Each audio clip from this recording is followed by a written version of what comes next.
If you're an Oklahoma fan, you might not like me after this video because one thing for sure, you definitely have one of the hardest schedule in the country. Okay, you definitely had a terrible season last year, and all that history you guys have as a program, it's been washed down the drain this year and last year. Brent Venables is on a hot seat, ladies and gentlemen. This dude had two losing seasons in the last 3 years, 2022 and 2024.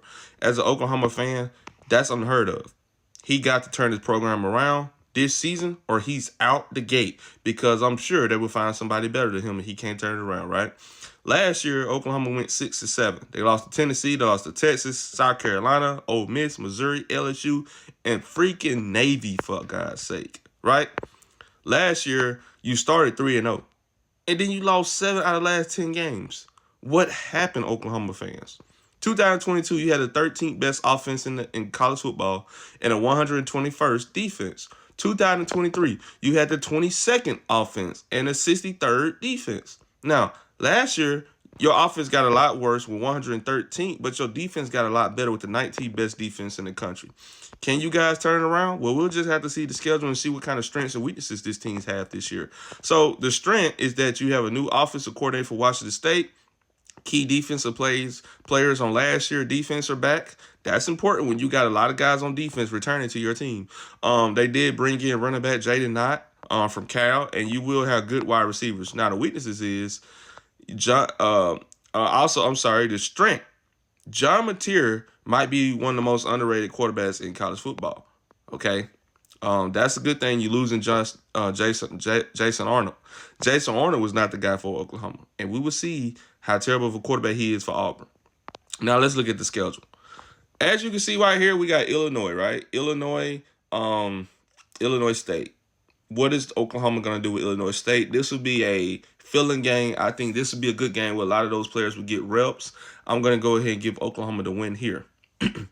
Now, as you can see, you got another home game, September the 6th versus Michigan. Bryce Underwood versus John Mateer. Would there be a good matchup? Yeah, this would be a good matchup. I think Bryce Underwood will win this game. I'm going to go ahead and give Michigan the win over Oklahoma. I think Michigan will beat Oklahoma this game right here. Temple, that's a win for Oklahoma. I think Temple doesn't have enough talented team as good as Oklahoma. I'm going to go ahead and give Oklahoma the 2-1 right before they face Auburn. Last year, guys, you guys beat Auburn 27-21. Can you guys beat Auburn again this year with a better quarterback? Yes, I agree. I think you're going to go ahead and give Auburn the win this game. This would be a good game for Auburn to win. So Auburn, after the Auburn game, Oklahoma is 2-2. I'm giving you guys the benefit of the doubt here.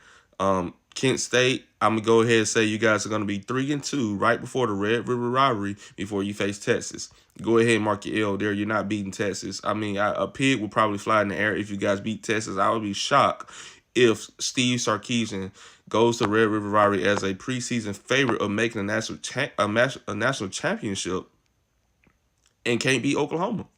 That would be sad. Okay? Woo! That was tough right there. I couldn't even believe the words that came in my mouth because I would be shocked, man, if Oklahoma would beat Texas this year. That would be sad.